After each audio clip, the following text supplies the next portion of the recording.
पुढची बातमी आहे प्लॅटफॉर्म तिकिटांसंदर्भात। महाराष्ट्रातल्या 14 स्थानकांवर प्लॅटफॉर्म तिकीट विक्री बंद करण्यात आली आहे। नवीन वर्ष साजरे करण्यासाठी लोक बाहेर पडतात आणि सगळीकडे गर्दी होते। वर्षाच्या अखेरीस होणारी गर्दी टाळण्यासाठी मध्य रेल्वेने हा निर्णय घेतलाय। ही तिकीट विक्री तात्पुरती बंद असणार आहे। येत्या डिसेंबर 2024 ते 2 जानेवारी 2025 च्या मध्यरात्री 12 पर्यंत हा निर्णय लागू असेल। मात्र वयोवृद्ध व्यक्ती, ज्येष्ठ नागरिक, आजारी व्यक्ती, लहान मुलं आणि निरक्षर व्यक्तींना यातून सूट देण्यात आली।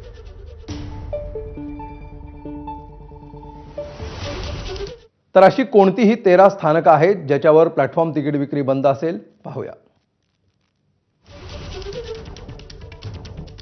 छत्रपती शिवाजी महाराज टर्मिनस, दादर, लोकमान्य टिळक टर्मिनस, ठाणे, कल्याण, पनवेल, पुणे, नागपूर, लातूर, नाशिक, भुसावळ, अकोला, सोलापूर, कलबुर्गी या स्थानकांवर प्लॅटफॉर्म तिकीट मिळणार नाही।